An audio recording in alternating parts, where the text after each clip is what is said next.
العلم هو النور الهادي والمفتاح لكل الخير، من يرد الله به خيرا في الدين يفقهه فيدري. نفهم بالعلم القرآن، بالعلم يزيد الإيمان، وبه يمتاز الإنسان، وبفكر عال وبيان. جو ہمارا خالق ہے، مالک ہے، رازق ہے، حاجت روائی کرنے والا، مشکل کشائی کرنے والا، دنیا و آخرت کا خالق، ارض و سماوات کا خالق، جس رب العالمین نے ہمیں اسلام کی نعمت سے سرفراز کیا، جو اپنی ذات، صفات، تمام تر چیزوں کے اندر یکتا ہے. اللہ رب العالمین کی وحدانیت کے بعد درود و سلام کی بارشیں ہو برذات خیر الانام سید المرسلین رحمت للعالمین شہنشاہ عرب و عجم شہنشاہ کونین محمد مصطفیٰ صلی اللہ علیہ وسلم. سامعین و حضرات، رب العالمین کے فضل و کرم سے جس ماہ کے اندر ہم سانس لے رہے ہیں اور ربیع الاول کا مہینہ ہے، یہی وہ مہینہ ہے جس مہینے میں کائنات کے اندر افضل البشر، افضل الانبیاء، امام الاولین والآخرین کی بعثت ہوئی. رسول اکرم صلی اللہ علیہ وسلم کی بعثت، ان کی ولادت باعث سعادت ہے ہم سب کے لیے، تمام لوگوں کے لیے اور بالخصوص مسلمانوں کے لیے. بہرحال ان ساری چیزوں پر ہم اللہ رب العالمین کی طرف رجوع کرتے اور اس کی حمد و ثنا بیان کرتے ہیں کہ رب نے اپنے فضل و کرم سے ہمیں یہ ساری چیزیں عطا فرمائی. بڑی بات تو یہ ہے کہ محمد الرسول اللہ صلی اللہ علیہ وسلم کی امت میں مجھے اور آپ کو پیدا فرمایا. لیکن جہاں پہ سید الرسل محمد مصطفیٰ صلی اللہ علیہ وسلم کی بعثت، ان کی ولادت باعث سعادت ہیں، اور ہمارا ایمان یہی ہے کہ جس نے محمد الرسول اللہ صلی اللہ علیہ وسلم کو اپنا محبوب نہیں بنایا، جس نے رسول اکرم صلی اللہ علیہ وسلم سے محبت نہیں کی، وہ ایمان والا نہیں ہے، اس کا ایمان مکمل نہیں ہے، وہ دین کے اندر داخل نہیں ہے. لیکن محمد الرسول اللہ صلی اللہ علیہ وسلم کی محبت کے تقاضے کیا ہیں؟ آج آپ دیکھتے ہیں دور حاضر کے اندر بہت سارے لوگ رسول اکرم صلی اللہ علیہ وسلم کے محبت کا دعویٰ کرتے ہوئے اس مہینے کے اندر ایک نئی ہی چیز یعنی رسول اکرم صلی اللہ علیہ وسلم کی میلاد کو مناتے ہیں، جسے عید میلاد النبی کے نام سے جانا جاتا ہے صلی اللہ علیہ وسلم. لیکن یارو، ضمن میں ایک بات عرض کر دینا چاہوں گا. اللہ رب العالمین قرآن کریم کے اندر بہت ساری جگہوں پر ارشاد فرماتے ہیں. ایک جگہ کا تذکرہ میں آپ کے سامنے کرنا چاہوں گا. اللہ رب العالمین نے پیمانہ بتا دیا کہ تمہیں اگر رسول اکرم صلی اللہ علیہ وسلم سے محبت ہے، اپنی محبت کی جانچ کرنا چاہتے ہو، پیمانہ ہے ماپنا چاہتے ہو، تو آیت کریمہ ملاحظہ ہو. آیت کریمہ آپ سنیے. اللہ رب العالمین فرماتے ہیں قل ان کنتم تحبون اللہ، یا رسول اللہ صلی اللہ علیہ وسلم آپ ان سے اعلان کر دیجئے، آپ اعلان کر دیجئے امتیوں سے، جو کہ رسول اکرم صلی اللہ علیہ وسلم جانتے تھے، اللہ رب العالمین جانتے تھے امت کے اندر بہت سارے لوگ آئیں گے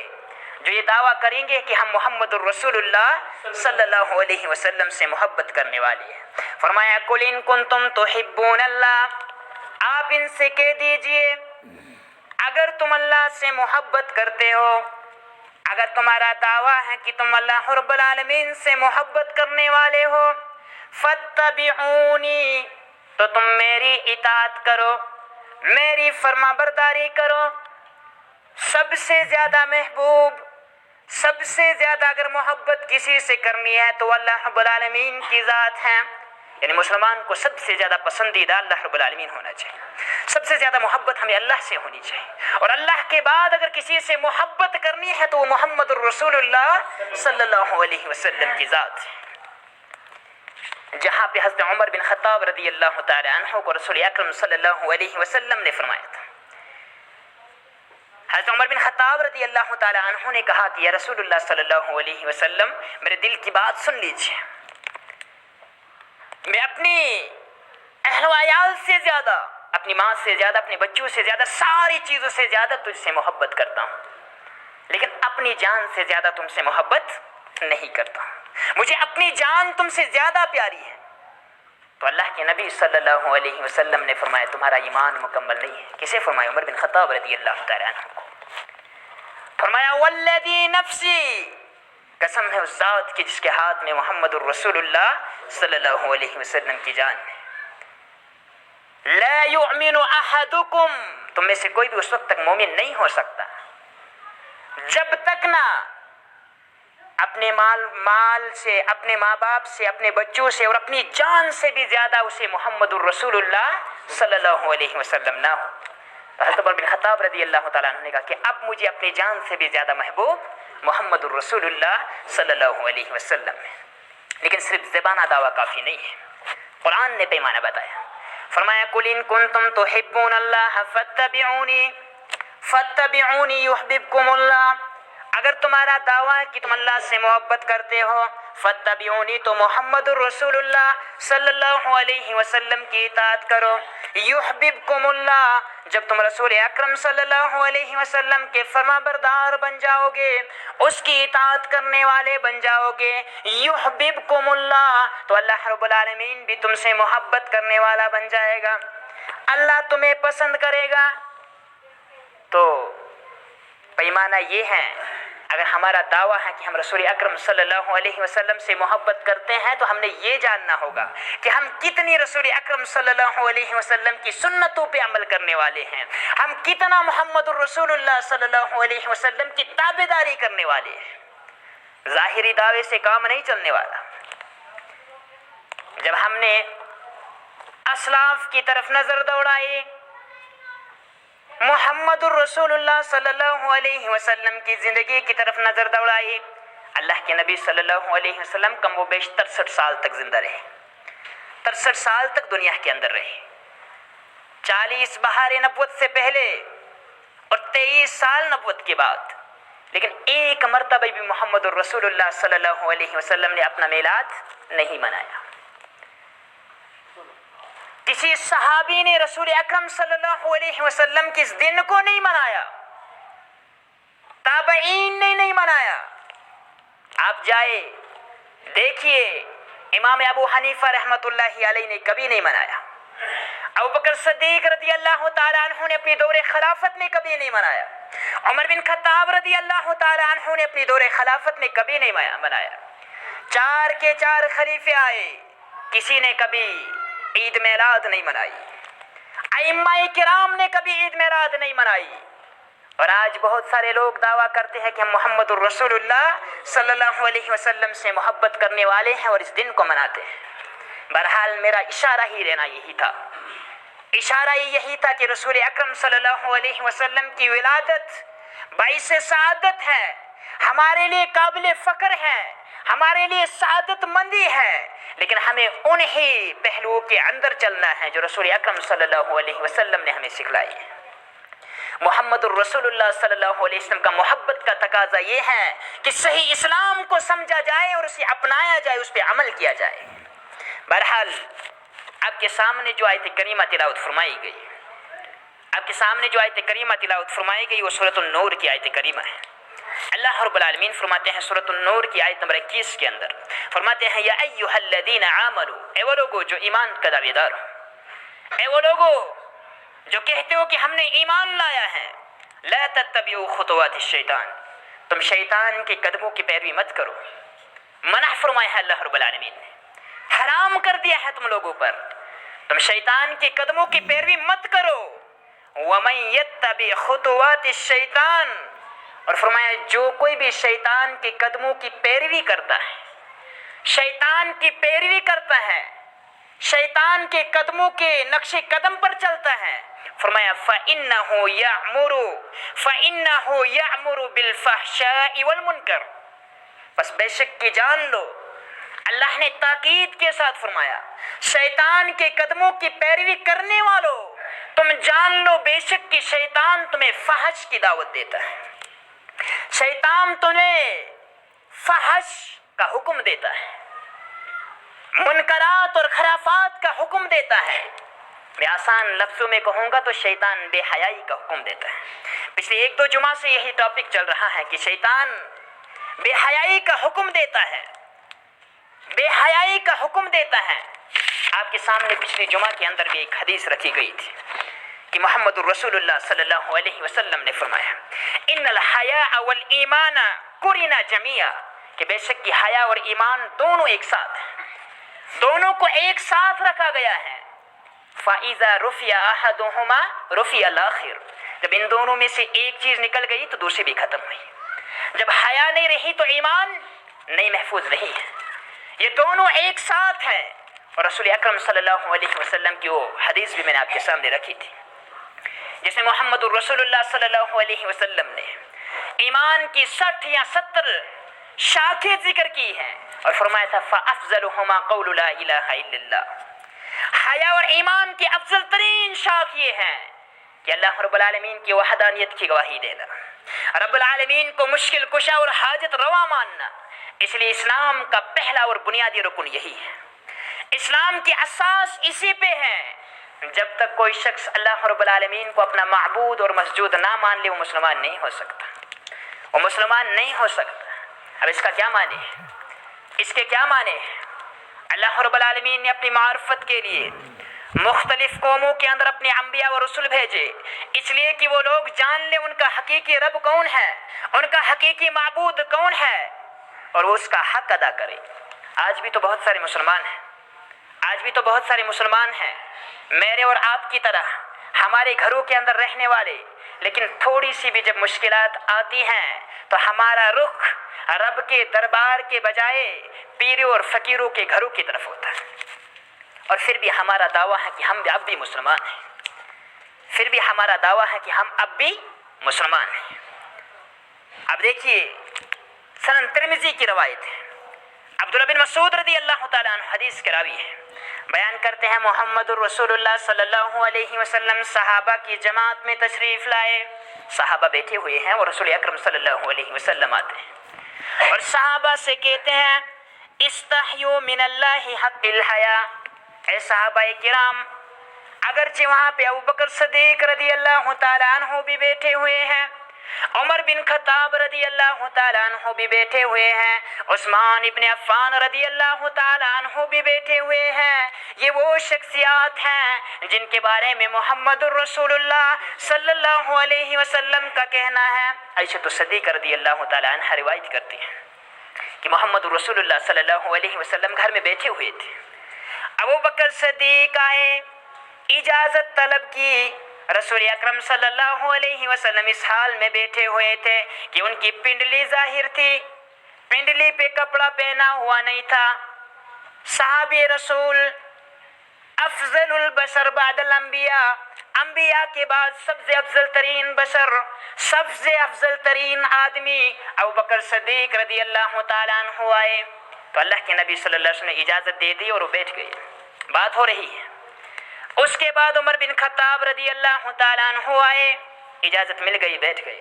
اس کے بعد کہتے ہیں عثمان ابن عفان رضی اللہ تعالیٰ عنہ نے دروازہ کھٹکھٹایا، سلام کی اور اجازت چاہی۔ محمد الرسول اللہ صلی اللہ علیہ وسلم نے اجازت تو دے دی، لیکن اس سے پہلے وہ سیدھے بیٹھ گئے، اور جو پنڈلی محمد الرسول اللہ صلی اللہ علیہ وسلم کی ظاہر تھی اس پہ بھی کپڑا رکھ لیا۔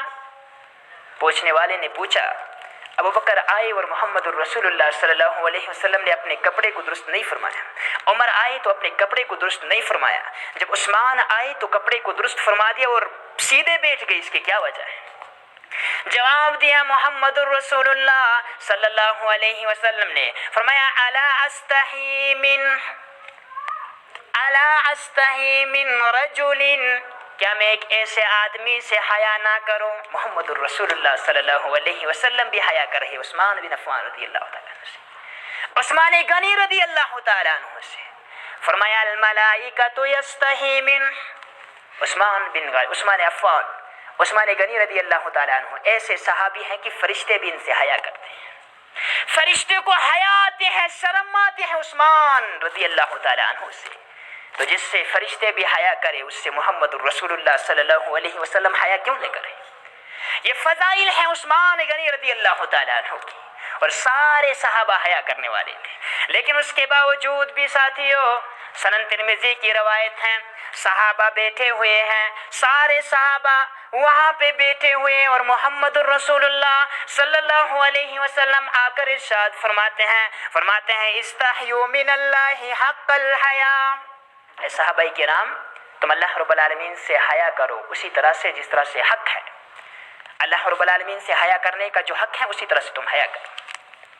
صحابی رسول کہتے ہیں قلنا یا رسول اللہ صلی اللہ علیہ وسلم، صحابہ نے کہا، جواب دیا، سب نے جواب دیا، یا رسول اللہ صلی اللہ علیہ وسلم انا لنستحی والحمدللہ، اللہ کا فضل ہے، اللہ کی تعریفیں ہیں، ہم تو حیا کرنے والے ہیں،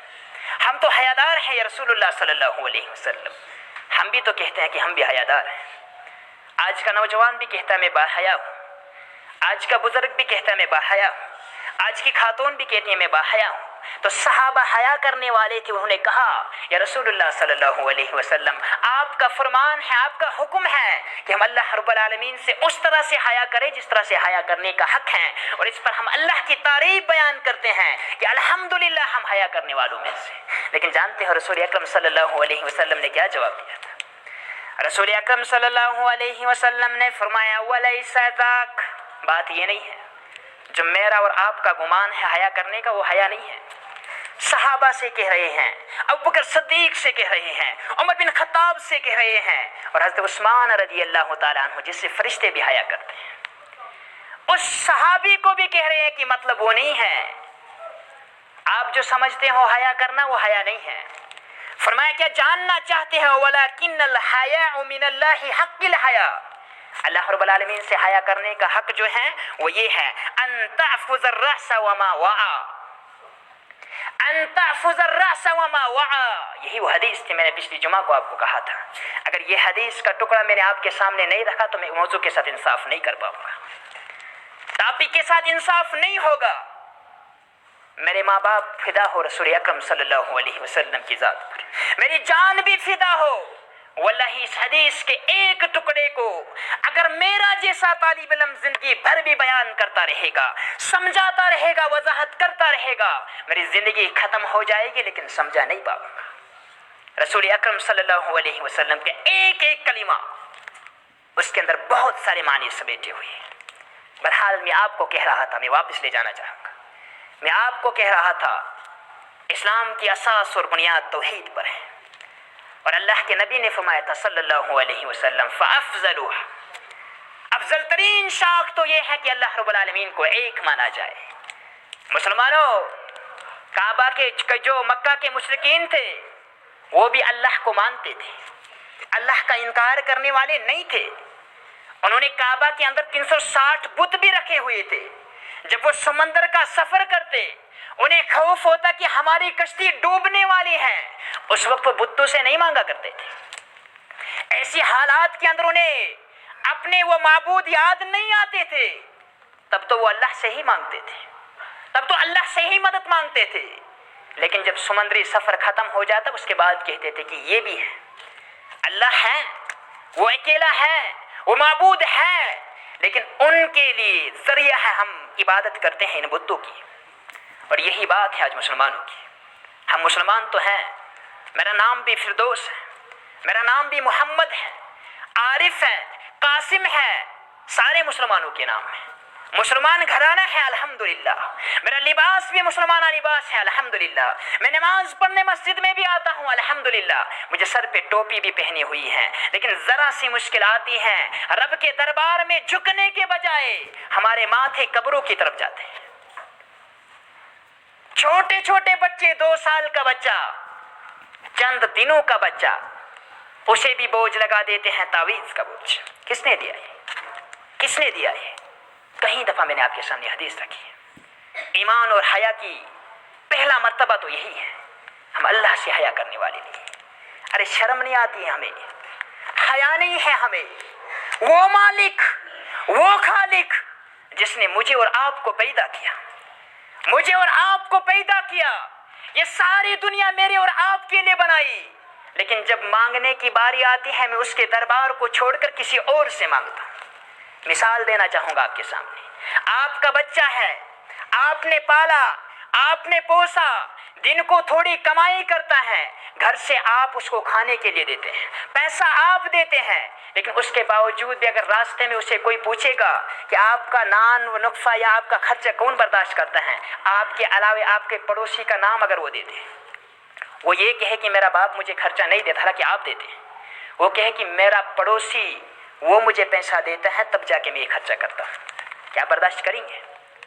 کوئی بھی والد یہ برداشت کرے گا؟ ہرگز بھی نہیں، کہ میں نے پالا ہے، میں نے پرورش کی ہے، اور آج یہی نافلک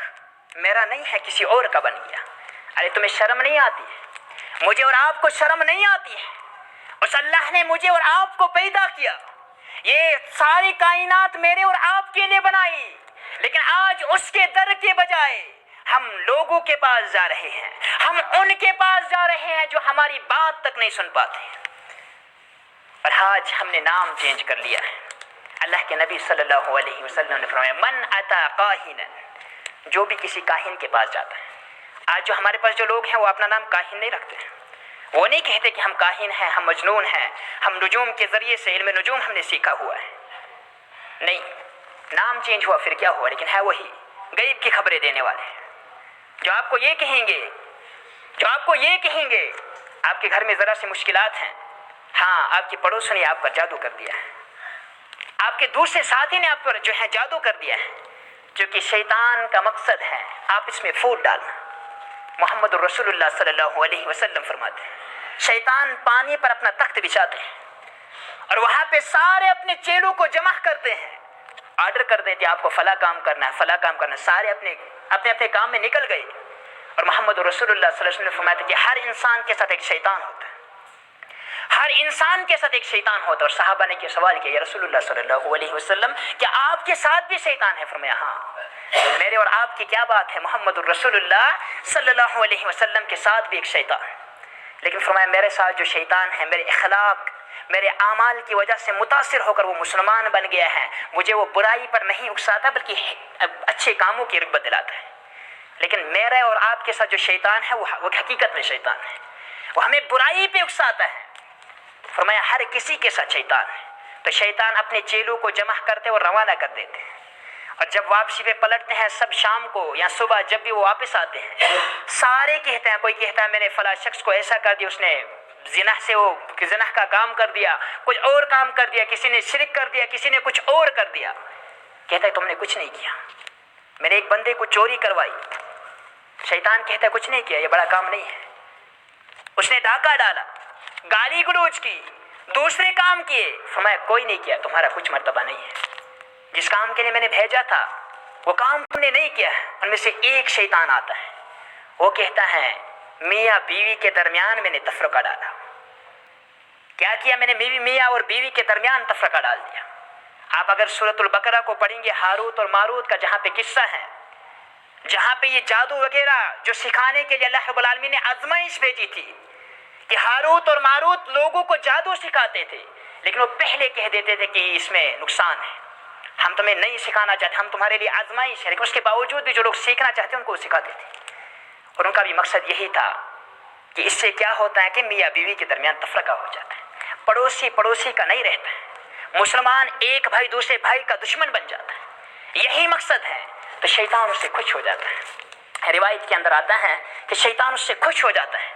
اسے کھڑا کرتا ہے اور سب کے سامنے کہتا ہے کہ سب سے اچھا کام اس نے کیا، کیونکہ شراب پینے والا بھی توبہ کر لے اسے احساس ہوگا کہ میں گناہ کر رہا ہوں، چوری کرنے والے کو بھی احساس ہوگا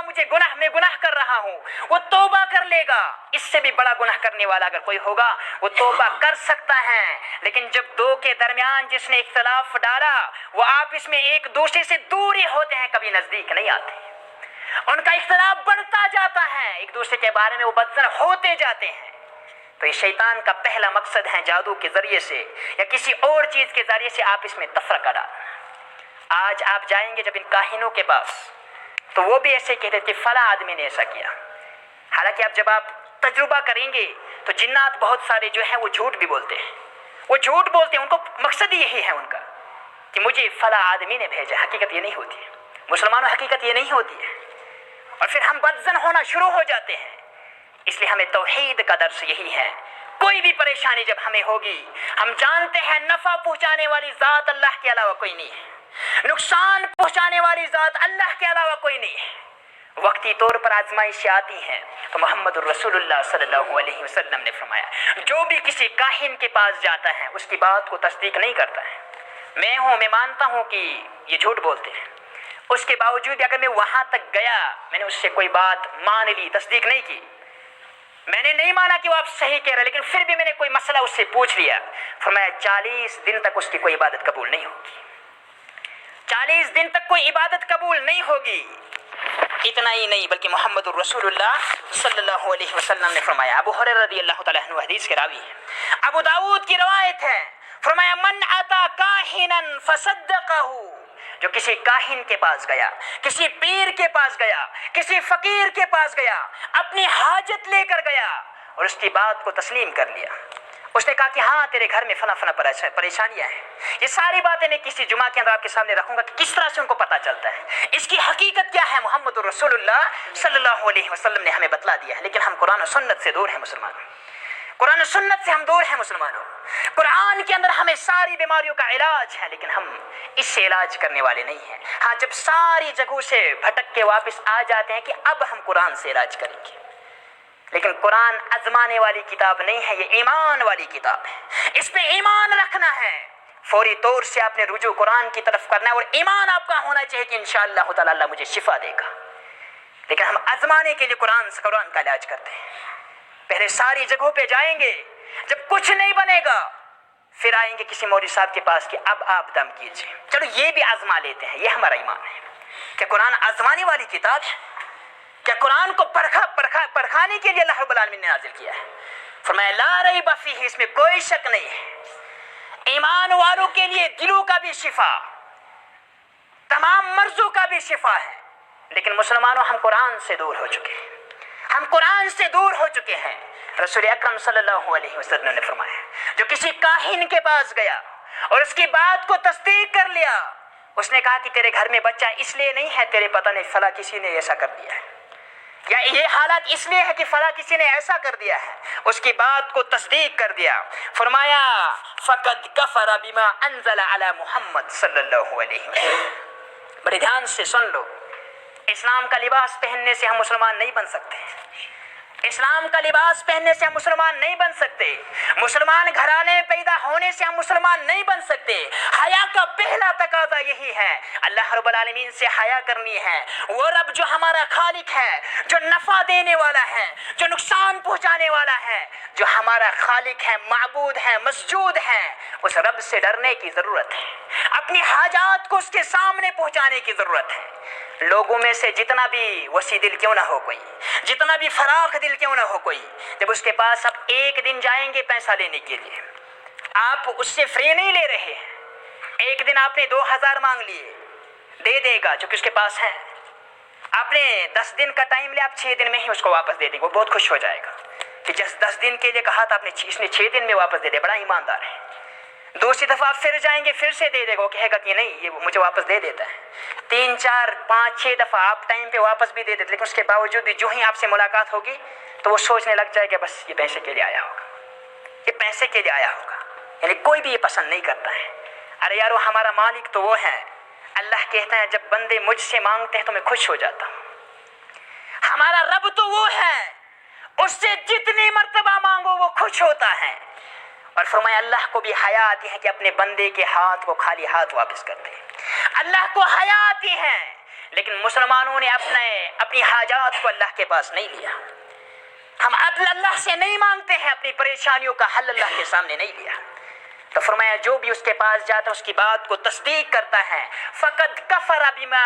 انزل الی محمد صلی اللہ علیہ وسلم، اس نے اس چیز کا کفر کیا، اس چیز کا انکار کیا جو محمد الرسول اللہ صلی اللہ علیہ وسلم پر نازل ہوا، یعنی شریعت اسلام کا انکار کیا۔ ایسے لوگ اگر میرے اور آپ کے گھر میں بھی موجود ہیں، اکثر عورتوں میں ایسا ہوتا ہے، مردوں کو پتہ نہیں ہوتا، جہاں پہ جو مرد حضرات دین اسلام کی تعلیمات جن کے پاس ہے، جن کا عقیدہ درست ہے، جن کے گھروں کے اندر توحید ہے، وہاں پہ بھی ڈاکہ مارتے ہیں۔ یہ شیطان عورتوں کے پاس آتا ہے، وہ پھسل جاتی ہے، شوہر کو معلوم نہیں ہے، بڑے بھائی کو معلوم نہیں ہے، لیکن وہ اپنا مسئلہ لے کر گھر سے جا چکی ہوتی ہے، انہوں نے پیروں کا رخ کیا ہوا ہوتا ہے، وہاں سے تعویذ بھی وہ لے آتی ہے۔ مسلمان اپنے گھروں کی اصلاح کرنے کی ضرورت ہے، صحیح عقیدہ رکھنے کی ضرورت ہے۔ سب سے پہلی حیا کا یہی تقاضا ہے کہ اللہ رب العالمین کو اپنا مسجود جانا چاہیے، اللہ رب العالمین کے سامنے ساری حاجات لی جائے۔ تو اس شخص کے متعلق فرمایا محمد الرسول اللہ صلی اللہ علیہ وسلم، اس نے کفر کیا محمد الرسول اللہ صلی اللہ علیہ وسلم کی شریعت کا، اس کے باوجود بھی ہم مسلمان ہیں۔ ہم تو پھر بھی کہتے کہ ہم مسلمان ہیں، کیا فائدہ ہماری نمازیں پڑھنے کا، اسلامی لباس پہننے کا کیا فائدہ ہے جب ہماری توحید ہی درست نہیں ہے، جب ہم نے اپنے حقیقی معبود کو نہیں پہچانا ہے۔ اس لیے اللہ کے نبی نے فرمایا تھا صلی اللہ علیہ وسلم، افضلھا قول لا الہ الا اللہ، حیا اور ایمان کی افضل ترین شاخ یہ ہے کہ رب کو پہچانا۔ سب سے بڑا بے حیا وہ ہے جو اللہ کے ساتھ دوسروں کو شریک ٹھہراتا ہے، سب سے بڑا وہ بے حیا وہ ہے جو اللہ کے علاوہ دوسرے کسی اور سے حاجت مانگتا ہے۔ تو مسلمانوں، حیا کا تقاضا یہ ہے کہ اپنے رب کو پہچاننا ہے، اپنے گھروں کے اندر توحید کو درست کرنا ہے، توحید کو اپنانا ہے، اپنے دلوں کو کفر اور شرک اور ان ساری بدعات و خرافات سے صاف و پاک کرنا ہے۔ ورنہ نام کے مسلمان تو ہم ہیں، لیکن محمد الرسول اللہ صلی اللہ علیہ وسلم فرمایا کہ تم نے شریعت اسلام کا کفر کر دیا، شریعت اسلام کا کفر کر دیا۔ اسی طرح سے میں آپ کو پچھلی جمعہ کے اندر بھی کہا تھا، حیا اخلاق کا وہ حصہ ہے، حیا اخلاق کا وہ حصہ ہے کہ جس کی وجہ سے جو انسان کو اندر ہی اندر سے برائیوں سے بچاتی اور نیکیوں کی ترغیب دیتی ہے۔ جس کے اندر حیا نہیں ہے وہ نیکیاں نہیں کرتا ہے، وہ برائیوں پر تلا ہوا ہوتا ہے، اور شیطان کا پہلا حملہ حیا پر ہی ہوتا ہے۔ تو پتہ یہ چلا جس نے نماز پڑھی وہ حیادار ہے، جو نماز پڑھتا ہے وہ حیا والا ہے، جو بے نمازی ہے وہ بے حیا ہے، جو بے نمازی ہے وہ بے حیا ہے۔ اور میں نے آپ کے سامنے پچھلی جمعہ کو یہ حدیث بھی رکھی تھی، میں پھر سے یاد دلانا چاہوں گا۔ رسول اکرم صلی اللہ علیہ وسلم ثلاثۃ حرم اللہ علیہ الجنہ، 3 قسم کے لوگ جن پر جنت کو حرام کر دیا گیا ہے، اور میں سے ایک وہ دیوس ہے جو بے حیائی گھر میں پہچانتا ہے، اسے معلوم ہے کہ میرے گھر کے اندر بے حیائی ہے، لیکن اس کی پرواہ اس کو نہیں ہے، بے حیائی کو دور کرنے کی پرواہ اس کو نہیں ہے۔ تو سارے نوجوان، سارے مجھے مسلمان ساتھی، میرے گھر کے اندر 10 افراد رہنے والے، لیکن 10 میں سے نماز پڑھنے والا ایک ہے، الا من رحم ربی، سوائے ان گھروں کے جن پر میرے رب نے رحم کیا ہے۔ ایسے بھی بہت سارے گھرانے ہیں جہاں پہ سب کے سب نماز پڑھنے والے ہیں۔ میں یہ کہوں گا کہ جب سب کے سب جہاں پہ مسلمان رہنے والے ہیں، مجھے معاف کیجئے بات بڑی کڑوی ہے، ورنہ ہمارے گھروں کے اندر غیر بھی بس رہے ہیں۔ بیٹا میرا ہے لیکن غیر ہے، اسلام کے اندر وہ نہیں ہے، بہن میری ہے لیکن غیر ہے، اسلام کے اندر داخل نہیں ہے۔ ورنہ جس نے رب کو پہچاننا ہو وہ دن میں 5 مرتبہ اللہ کی صدا سننے کے باوجود بھی اللہ کے سامنے نہیں جھکے گا۔ یہ کہاں کی حیا ہے؟ یہ کہاں کی حیا ہے؟ یہی تو بے حیائی ہے،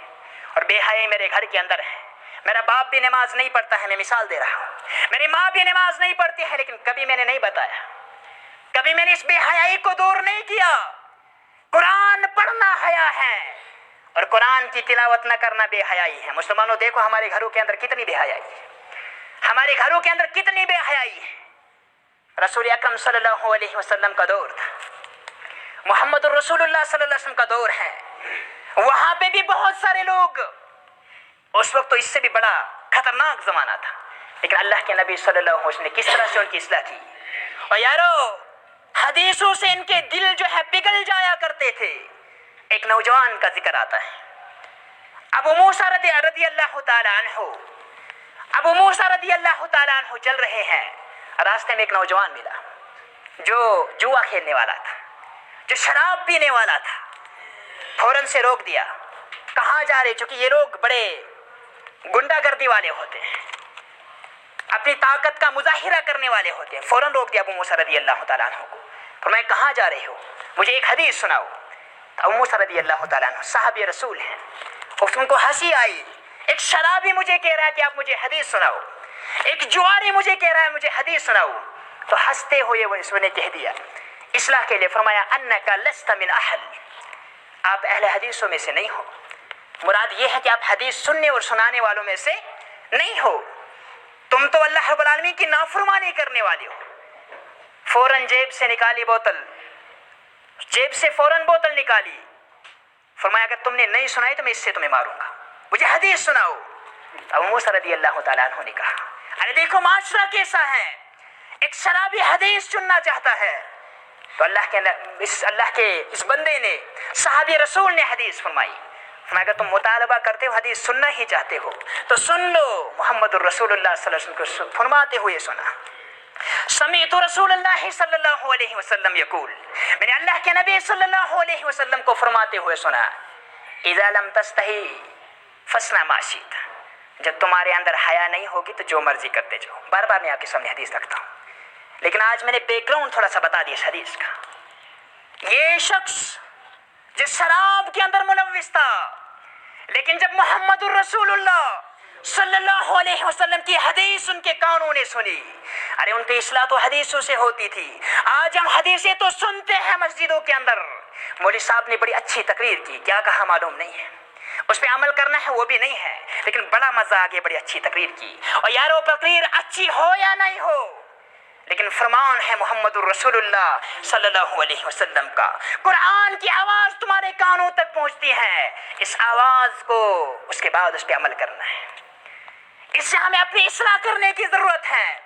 یہ نوجوان جب اس کے کانوں میں آواز گئی محمد الرسول اللہ صلی اللہ علیہ وسلم کی، غور و فکر کیا اس کا، فوراً گھر لوٹتے ہیں، فوراً گھر لوٹتے ہیں۔ ان کے گھر کے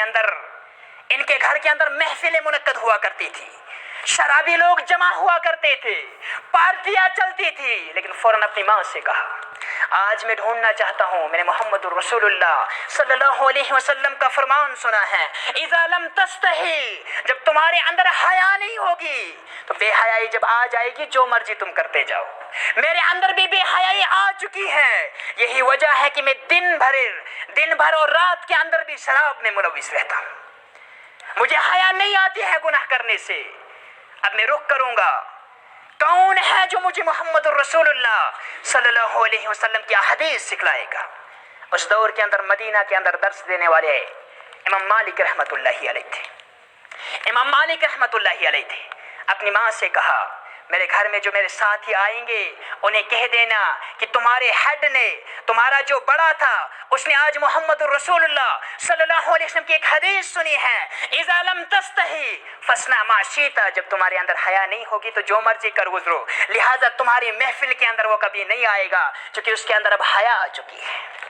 اب اس کے اندر حیا آ چکی ہے۔ اور 16 سال تک مسلسل درس حاصل کیا امام مالک رحمت اللہ علیہ سے۔ جانتے ہو کون شخص تھا؟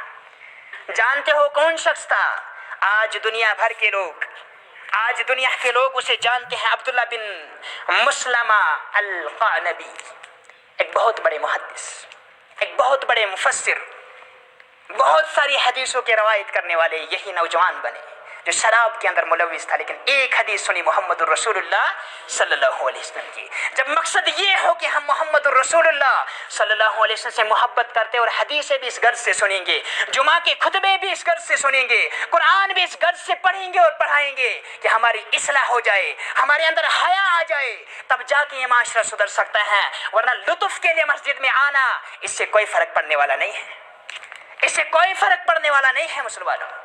تو حیا کے متعلق میں بات بتا رہا تھا. ٹائم ہو چکا ہے. رسول اکرم صلی اللہ علیہ وسلم نے فرمایا تھا اللہ رب العالمین سے جو حیا کرنے کا حق ہے وہ یہ نہیں ہے، بلکہ یہ فرمایا ان تحفظ الرأس وما وعى. محمد الرسول اللہ صلی اللہ علیہ وسلم کا فرمان. حیا تو یہ ہے کہ تم اپنے سر اور اس کے آس پاس جو بھی ہے ان کی حفاظت کرو، یعنی دماغ کے اندر کبھی بھی تم برا نہیں سوچنا. حیا تو مجھے آتی ہے، میں بہت بڑی برائی لوگوں کے سامنے تو نہیں کرتا ہوں، لیکن محمد الرسول اللہ صلی اللہ علیہ وسلم نے اپنے اصحاب کو سمجھایا. آپ کا کہنا تو ہے کہ انا لنستحی والحمد للہ رب العالمین، اللہ رب العالمین کا فضل و کرم ہے، اللہ رب العالمین کی تعریفیں ہیں کہ ہم تو حیا کرنے والے ہیں. لیکن محمد الرسول اللہ صلی اللہ علیہ وسلم نے فرمایا حیا کا مطلب یہ نہیں، بلکہ حیا تو یہ ہے کہ تم اپنے ذہن کے اندر، اپنے سر کے اندر، دماغ کے اندر کبھی بھی ایسا نہ سوچو جو تمہارے رب کو ناگوار گزرے. حیا یہ ہے. لوگوں کے سامنے برائی نہ کرنا یہ حیا نہیں ہے. حیا تو یہ ہے کہ تمہارے ذہن کے اندر بھی کبھی برائی نہ آئے. وما وعى، اور تمہارے سر کے جو آس پاس ہے، کان سے بھی کبھی حرام نہیں سنو گے. یہ حیا ہے. اللہ رب العالمین سے حیا کرنے کا یہی مطلب ہے. تمہاری آنکھ بھی کبھی بے حیائی کو دیکھنے کے لیے تیار نہ ہو، تمہاری آنکھ بھی کبھی بے حیائی کو دیکھنے کے لیے تیار نہیں ہو، تمہاری زبان سے بھی کبھی بے حیائی اور فحش کلامی نہ نکلے. یہ حیا ہے. اصل حیا یہی ہے. اور فرمایا وَتَحْفُظَ الْبَطْنَ وَمَا وَعَى وَتَحْفُظَ الْبَطْنَ وَمَا حَوَى. جب بے حیائی آ جاتی پھر انسان کو پرواہ نہیں ہوتی کہ پیسہ کہاں سے آیا اور کہاں گیا. جو حیادار ہوتے ہیں وہ رزق بھی حلال کھاتے ہیں. اللہ کے نبی نے فرمایا صلی اللہ علیہ وسلم، مسلمانوں میں اور آپ تو چاہتے ہیں کہ ہم حیا والے بن جائیں. ہمارا بھی تو یہ ماننا ہے کہ ہم حیادار ہیں، ہمارے اندر بے حیائی نہیں ہے. لیکن محمد الرسول اللہ صلی اللہ علیہ وسلم کی اس قول سے اپنے آپ کو پرکھو ذرا. فرمایا اصل اللہ سے حیا کرنے کا مطلب یہ ہے کہ تم اپنے پیٹ کی حفاظت کرو اور اس کے آس پاس جو کچھ ہے، یعنی جو کچھ بھی تم کما کر لاؤ اس میں بے حیائی نہیں ہو، وہ حرام کمائی نہیں ہو. اگر تم نے حرام کمایا گویا کہ تمہارے دل و دماغ کے اندر ایمان نہیں اور حیا نہیں ہے. حیادار تو وہ ہے جو کبھی اپنے دل کے اندر بھی، اپنے دماغ کے اندر بھی برے کاموں کے بارے میں نہیں سوچتا ہے، اپنی زبان کی بھی حفاظت کرتا ہے، کانوں کی حفاظت کرتا ہے، آنکھوں کی حفاظت کرتا ہے. اتنا یہ نہیں بلکہ وہ جب پیسہ کماتا ہے تو وہاں پہ بھی اسے حیا آتی ہے، حرام طریقے سے وہ پیسہ نہیں کماتا ہے. وہ فرمایا وَتَتَذَكَّرُ الْمَوْتَ وَالْبَلَا. حیادار تو وہ ہے جب بھی اس کے سامنے دنیا کی سجائی ہوئی دنیا رکھی جاتی ہے، وہ دنیا کی رغبت میں بے حیائی کے کاموں کو انجام دینے والا نہیں، بلکہ اسے تو اپنی آخرت اور اپنی موت یاد رہتی ہے، اپنی ہڈیاں جو مرنے کے بعد مٹی میں مل جاتی ہے. اصل حیا تو یہ ہے انسان اس چیز کو یاد کرے، انسان اس چیز کو یاد کرے. ومن اراد الاخرہ، اور جو ایسا شخص ہو جس کا ارادہ آخرت ہو، جس کا مقصد ہی آخرت ہو، ترک زینت الدنیا، تو ایسا بن جاتا ہے کہ دنیا داری کی رغبت اسے نہیں رہتی ہے. حالانکہ اللہ رب العالمین نے ہمیں دعا سکھلائی ہے ربنا آتنا فی الدنیا حسنۃ وفی الآخرۃ حسنۃ، کہ الہ العالمین ہمیں دنیا اور آخرت کے اندر بہتری اور بھلائی فرمائی، دعا سکھلائی ہے. لیکن دنیا داری کی اتنی لالچ نہیں ہوتی کہ ان کی آخرت برباد ہو جائے. اصل اللہ رب العالمین سے حیا کرنے والے وہ ہیں، وہ اتنے بے حیا نہیں بن جاتے کہ دنیا کی لالچ میں اپنی آخرت کو برباد کر دے. فرمایا ومن اراد الاخرۃ ترک زینت الدنیا، دنیا کی دنیا داری کو ترک کر دیتے ہیں. فمن فعل ذلک، اور جس نے ایسا کیا تو گویا کہ وہ اللہ رب العالمین سے حیا کر رہا ہے، اس نے حق ادا کر دیا. ایک دو نقطے آپ کے سامنے رکھنا چاہوں گا، میں جانتا ہوں وقت ہو چکا ہے. بے حیائی کے تعلق سے ایک دو نقطے رکھنا چاہوں گا جو ہمارے معاشرے کے اندر رائج ہو چکے ہیں ان میں سے ایک یہ ہے کہ مرد و عورتوں کا اختلاط. ہمارا ماننا ہے کزن ہے، ماسی کا لڑکا ہے، پھوپھی کا لڑکا ہے، عام آنا جانا ہے، لیکن محمد رسول اللہ صلی اللہ علیہ وسلم نے ہمیں ایسے رہنمائی اصول بتائے ہیں، اگر ہم ان اصولوں پر عمل کریں گے تو ہمارا معاشرہ سنور سکتا ہے، بے حیائی ہمارے گھروں سے نکل سکتی ہے. فرمایا الا لا یخلون رجل بامرأة، خبردار تم میں سے کوئی مرد کسی عورت کے ساتھ خلوت میں نہ رہے. اگر وہ غیر محرم ہے، ہمارا ماننا ہے کہ بھائی ہے، بہن ہے، لیکن اسلام نے جن چیزوں کو محرم کہا ہے وہی تمہارے لیے محرم ہے. ان کے علاوہ باقی سارے غیر محرم ہیں. چاچے کی لڑکی ہے، پھوپھی کی لڑکی ہے، ماسی کی لڑکی ہے، یہ سارے رشتے اسلام نے حرام کرا دیا ہے. تنہائی میں نہیں رہ سکتے ہیں. آپ کہیں گے نئی بات آ گئی. حالانکہ میں تو اتنا کہوں گا، ایک قرآن پڑھانے والا وہ قاری قرآن تو ہے، لیکن قاری قرآن وہ بعد میں ہے، پہلے وہ بشر ہے، پہلے وہ انسان ہے. وہ بھی کسی غیر محرم لڑکی کو تنہائی کے اندر قرآن کی تعلیم بھی نہیں دے سکتا. اسلام نے منع کیا ہے. آپ یہ کہیں گے کہ مولوی صاحب کوئی بھی ہے میرے گھر پہ تعلیم دینے کے لیے آ رہا ہے،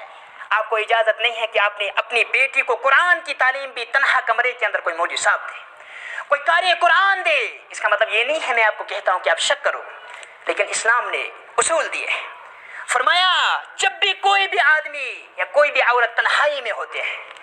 اگرچہ وہ کچھ بھی کر رہے ہیں، فرمایا وہ ثالثہم الشیطان، تیسرا ان کے ساتھ شیطان ہوتے ہیں. اور اللہ نے قرآن کے اندر فرمایا جو شیطان کے قدموں کی پیروی کرتا ہے فَإِنَّهُ يَأْمُرُ الْفَحْشَاءَ، تو شیطان فحش کا حکم دیتا ہے، شیطان فحش کا حکم دیتا ہے. اور دوسرا ایک مسئلہ جو ہمارے معاشرے کے اندر عام ہے وہ یہ ہے کہ ہینڈ شیکنگ، ہاتھ ملانا، مصافحہ کرنا. عورتیں اور مرد وغیرہ، لڑکیاں اور لڑکے، جیسے پفیزاد بھائی آ گیا گھر میں آیا، ارے بھائی ہے میرا، ہاتھ ملایا، یا کوئی اور آ گیا، عام چلتا ہے بہت سارے گھروں کے اندر. اللہ رحم فرمائے بہت سارے ایسے بھی ہیں جہاں پہ ایسا نہیں ہوتا ہے، لیکن اصلاح کے لیے کہہ دینا کافی ہے. کہ بہت سارے نوجوان ہوتے ہیں، ان کی کالج میٹس، فرینڈس جو سمجھتے ہیں، ان کے نمبر رکھنا، یہ ساری چیزیں، اور پھر ان کے ساتھ ہینڈ شیک وغیرہ کرنا. محمد رسول اللہ صلی اللہ علیہ وسلم اس کے متعلق کیا فرمائے، آخری حدیث آپ کے سامنے بیان کروں، لیکن اس سے پہلے یہ ذکر کر دوں، آج عورتوں کے ساتھ ہاتھ ملانا زیادہ عام ہو چکا ہے، اور مرد آپس میں ہاتھ اتنا نہیں ملاتے ہیں. دور سے سلام، السلام علیکم، وعلیکم السلام، ٹھیک ہو گیا. بیٹا 6 مہینے کے بعد اگر گھر آئے گا، اپنے باپ کے ساتھ ہاتھ ملانے میں اسے شرم آتی، اسے حیا آتی ہے، جبکہ محمد رسول اللہ صلی اللہ علیہ وسلم نے فرمایا تھا ما من مسلمین یتصافحان، جب بھی کوئی بھی دو مسلمان آپس میں ایک دوسرے سے ہاتھ ملاتے ہیں، اسلام نے تعلیم دی ہے، یہ بھی ہمارے لیے عبادت ہے، چاہے باپ بیٹا ہو یا کوئی بھی ہو. ما من مسلمین یتصافحان، جب بھی کوئی بھی دو مسلمان ہاتھ ملاتے ہیں، ان کے ہاتھ بعد میں جدا ہوتے ہیں، اللہ ان کے گناہ پہلے معاف کر دیتا ہے. یہ بہت بڑی نیکی ہے. باپ کو بیٹے کے ساتھ ہاتھ ملانا چاہیے تھا، اس سے محبت بڑھتی، اس کو گلے بھی لگانا چاہیے تھا، لیکن یہ سب کچھ ہم نہیں کرتے. ہاں جب کوئی لڑکیاں آ جائیں گی،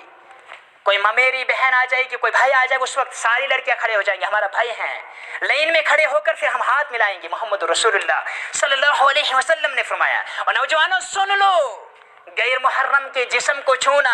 اس کے ساتھ ہاتھ ملانا، یا کسی بھی طرح سے اس کے جسم کو چھونا، اللہ کے نبی نے فرمایا صلی اللہ علیہ وسلم نے. حضرت معقل بن یسار رضی اللہ تعالیٰ عنہ حدیث کے راوی ہیں، اور طبرانی المعجم کے اندر ہے، الکبیر کے اندر حدیث جو ہے نقل کی گئی ہے، حدیث نمبر 486 ہے. فرمایا محمد رسول اللہ صلی اللہ علیہ وسلم نے لَأَنْ يَطْعَنَ فِي رَأْسِ أَحَدُكُمْ بِمَخْيَةٍ، کہ تم میں سے کوئی شخص اگر اس کے سر کے اندر کل گاڑا جائے، اس کے سر کے اندر کل گاڑا جائے، اس کے لیے بہتر ہے کہ وہ کسی نامحرم عورت کو چھو لے. اپنے سر کے اندر کل گاڑنا، میخ لگانا، آسان لفظوں میں کہہ رہا ہوں، یہ اس سے کم درجہ ہے کہ آپ کسی عورت کا جسم چھو، اس کا ہاتھ پکڑو، اس سے مصافحہ کرو. اسلام نے ان ساری تعلیمات کو منع کیا ہے، لیکن آج ہم بے حیا اتنے بن چکے ہیں، باپ کے سامنے بیٹی ہاتھ ملاتی ہے اپنے رشتہ داروں کے ساتھ، شوہر کے سامنے اس کی بیوی ہاتھ ملاتی ہے رشتہ داروں کے ساتھ، اور بے حیائی کا یہ اندازہ ہے کہ اس شوہر کو بھی پرواہ نہیں ہوتی. یہ غیرت کا جنازہ نکل چکا ہے. اس لیے مسلمانوں، ہم سب کو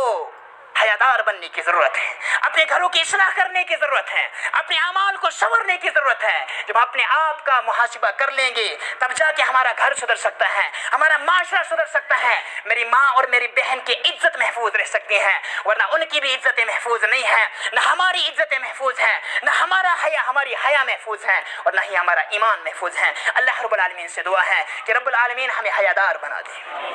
الہ العالمین ہمیں حیادار بنا دے، اب ہمیں ایمان والا بنا دے، الہ العالمین ہمیں حیا کرنے کی توفیق عطا فرما، ہمیں حیا کا حق ادا کرنے کی توفیق عطا فرما، اب ہمیں حدیثوں سے ہمیں اصلاح کرنے کی توفیق عطا فرما، اب ہمیں ایسی حدیثوں کو اصلاح کی مقصد سے ہمیں حدیث سننے اور سنانے کی توفیق عطا فرما، اب لطف کے لیے ہم حدیث سننے اور سننے کے لیے نہ آئے، اب اس چیز کے لیے جو ہم تجھ سے پناہ مانگتے ہیں، الہ العالمین ہمیں گناہوں سے بچنے کی توفیق عطا فرما، اب ہماری خطاؤں کو معاف فرما، اب ہمارے گناہوں کو درگزر فرما، الہ ہماری حاجات کو پورا فرما، اب ہماری مشکلوں کو دور فرما، الہ جو بیمار ہیں ان کو شفا کاملہ اور شفا عاجلہ عطا فرما، اب جو بھی جس مقصد کے ساتھ آیا ہے اب اس کی نیک خواہشات کو پورا فرما۔